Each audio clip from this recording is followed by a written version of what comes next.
Napakagandang card para kay VP Sara Duterte. Grabe. Mananalo si VP Sara Duterte. Ayun, no? Mananalo siya, hindi siya matatalo sa impeachment. Hulaan po natin ngayon kung anong magiging kalagayan sa impeachment ni VP Sara Duterte. Dahil alam po natin, ilan lang po yung nanalong senador na kaalyado nila. Si Senador Bato, si Bungo, si Senador Marcolita, si Amy Marcos, Camille Villar. Lima po ang nanalo na kakampi ni VP Sara Duterte. Kaya hulaan po natin kung ano po ang magiging kalagayan niya sa impeachment. Huwag po kayong maniwala dito dahil sa akin lang po, gusto kong maniwala sa sarili ko o sa hula ko mismo sarili ko na totoo ang mangyari sa mga makikita ko ngayon. Huwag kayong maniwala, akin lang po ito. Dahil alam ko po, wala pong maniniwala ngayon sa mga hula-hula. Palasahin muna natin yung card. Ngayon, kukuha tayo ng isang card. Sa gitna tayo kukuha. Ayan, di ko yan, baka isipin nyo, pinipili ko yan Huwag kayo maniwala dito, akin lang to. Hula ko lang to sarili kung ano ang makikita ko dito sa tarot card sa kalagayan ng impeachment ni VP Sara Duterte ngayong natapos na po ang eleksyon.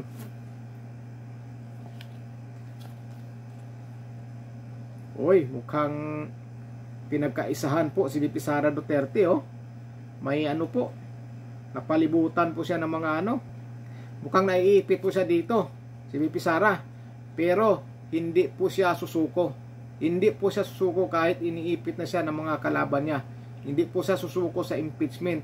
Lalaban at lalaban po siya. Dahil alam po niya na nasa katuwiran siya at sa katotohanan at nasa katotohanan po siya. Hindi yung mga bintang-bintang lang. Iniipit siya. Iniipit siya ng mga gustong magpatalsik sa kanya. Pangalawa, napakaganda po yung pangalawa dahil gagamitin po ni VP Sara Duterte ang kanyang lakas, kanyang talino bilang isang vice presidente. Hindi siya basta-basta na maalis sa pwesto. Hindi basta-basta na papayag si VP Sara Duterte na ganun-ganun na lang na maalis sa pwesto. Ipapakita niya na isa siyang leader, isa siyang vice presidente at hindi siya basta-basta kung sino-sinong tao lang na maalis siya sa pwesto dahil binuto po siya ng taong bayan. Yan po, lalaban po si VP Sara Duterte. Lalaban po siya. Talagang tatayuan po niya ang katotohanan. Tatayuan po niya ang totoo at hindi yung mga gawa-gawa lang. Lalaban po si VP Sara Duterte. Lalaban po siya. Kahit iniipit siya, hindi sa susuko.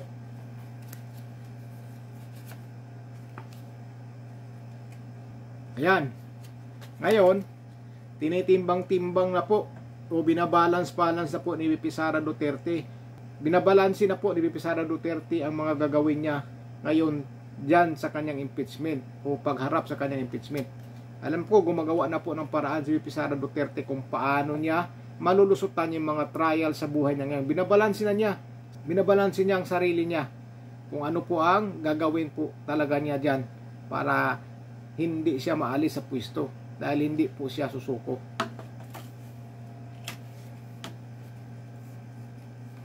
Apat. Ayun. Napakagandang card para kay VP Sara Duterte. Grabe. Ayan. Mananalo si VP Sara Duterte. Ayun Mananalo siya. Hindi siya matatalo sa impeachment. Mananalo po siya. At posible pa na magiging pangulo siya. Ayan Posible pa na magiging pangulo si VP Sara Duterte. Dahil hindi siya matatalo sa impeachment at pwede siyang magiging pangulo kapag natawid niya yung impeachment. Dahil alam po natin hindi po siya susuko at hindi siya basta-basta aatras sa laban. Kaya pwede siya magiging pangulo kapag matawid niya yung impeachment complaint laban sa kanya. Magiging pangulo po siya. Hindi po natin alam kung 2028 o bago mag 2028. Grabe. Ang ganda ng baraha na yun ang ganda ng card na yun. Sunod. So ayan, napakaganda rin po ng card.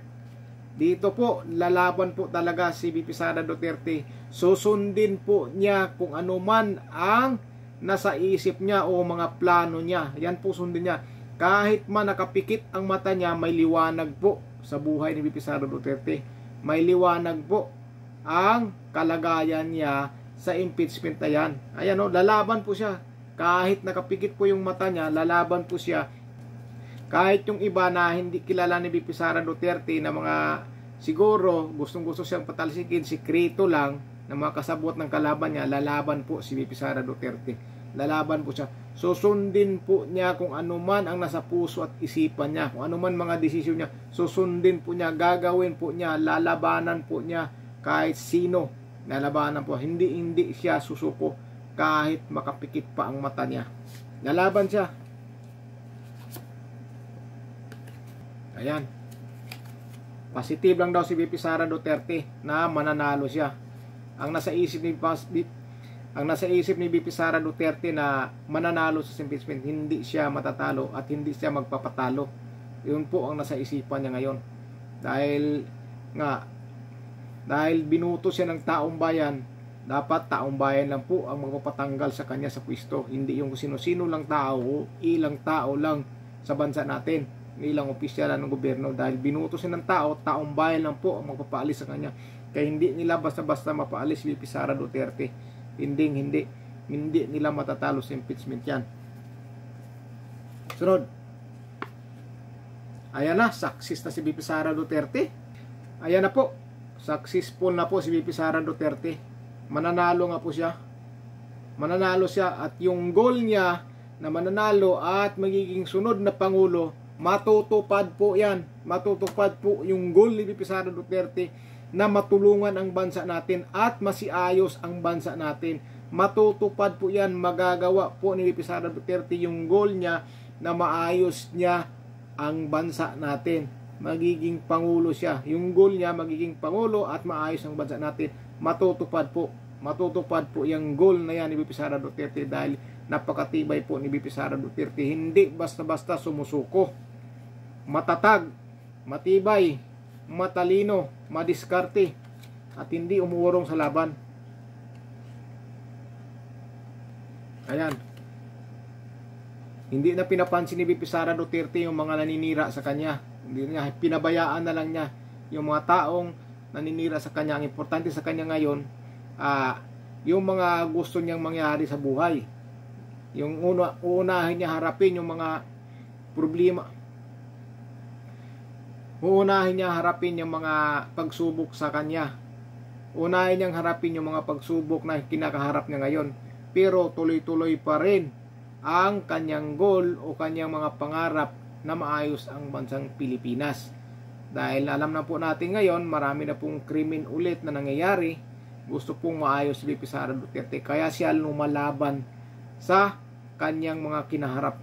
Kaya siya matatag at palaban dahil gusto niya makatulong sa taong bayan, matulungan ang taong bayan at hindi po sila papayag o hindi po papayag si VP Sara Duterte na ganito pong bansa natin at hindi siya basta-basta maaalis sa pwesto dahil palaban po si VP Sara Duterte. Hindi po siya basta-basta papayag na aalisin na lang siya ng mga tao kung sino-sinong tao dyan dahil ang taong bayan po ang may karapatan lang na magtanggal sa kanya. So yun po yung hula natin ngayon kay VP Sara Duterte. Hindi po siya basta-basta matatanggal sa pwesto dahil may mga senador rin dyan na magdadalawang isip na buboto na maalis siya sa pwesto. Dahil alam po natin ang politika ay politika, di ba? Kung saan yung malakas sa mataong bayan, doon po yan sila. Kaya si VP Sara Duterte matatag, matibay, matalino, palaban. Kaya hindi basta-basta nila yan matatalo o matitinag. So yun lang po ang tarot card natin ngayon. Napakaganda pero nasa inyo na po kung maniwala kayo. Pero kung parala ko sa inyo, wag na po kayong maniwala para wala po tayong pag-uusapan. Hintayin na lang po natin ang mangyayari kung magkatotoo tong hula ko o hindi. Pero para sa akin, wag lang kayong maniwala para wala tayong pag-uusapan dito. I-comment nyo po sa baba kung naniwala kayo. Kung hindi, nasa inyo na po yan. Good luck po sa inyo. Ingat po kayong lahat.